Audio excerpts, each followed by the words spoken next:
Last week, the Crunchyroll Anime Award winners were revealed, and lots of people were shocked to see that Eren Yeager actually won Best Antagonist. When the nominees were announced, people were in dismay by the fact that Eren was nominated for both Best Protagonist and Best Antagonist. This sparked a lot of debate online over what a protagonist and an antagonist actually is, because typically, a character cannot be both a protagonist and an antagonist. The whole point of an antagonist is that they are opposite the protagonist. However, there may be a lot more to this than people think. Is it that Crunchyroll does not actually know what the roles of protagonist and antagonist are, or are they onto something bigger here? Let's start by defining what protagonist and antagonist actually are. A textbook definition, a protagonist is just the main character of the story, one that strives forward, works for a cause, while the textbook definition of an antagonist is someone that actively opposes someone or is in opposition to something. Traditionally, when you apply this to a story like Attack on Titan, you get the protagonist as the main hero and the antagonist as the villain. Now let's apply this to Eren. In Season 1, Eren is the protagonist because he is actively working towards his goal of killing all the Titans and freeing humanity. He is the shining soldier, the main attraction of the story.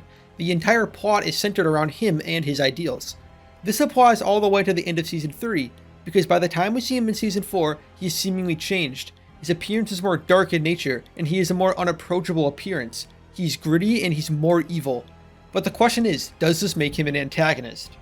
Now this is where things get tricky. In a traditional sense, no, he's not an antagonist because he is still the main character who the show is focused around. In Death Note, Light is still the protagonist even though he is the villain of the story.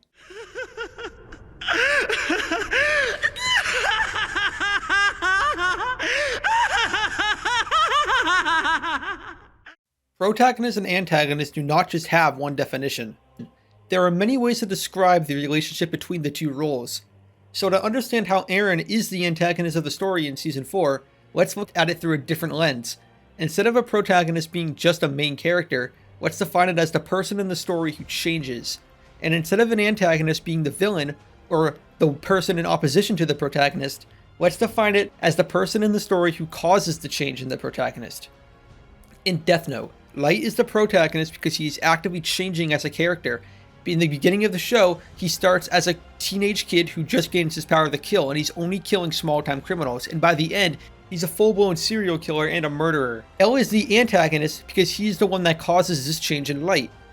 Now, if we compare this to Attack on Titan, for Eren to be the antagonist, that would mean that he does not have to fundamentally change as a character, because he is the one causing the change.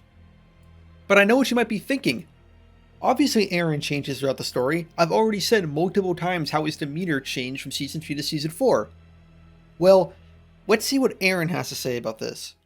なぜ争いを終わらせることを拒む始祖の力を使ってどうするつもりだったんだ俺は生まれた時から俺のままだ俺のままだ Eren does not fundamentally change throughout the story. This doesn't apply to just Season 4, but the entire story itself.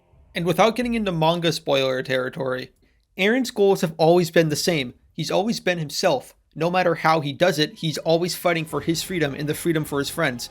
He is fighting and pushing for the experience that he was promised by Armin's book in Season 1. A land of peace, with oceans that stretch on for miles. Freedom.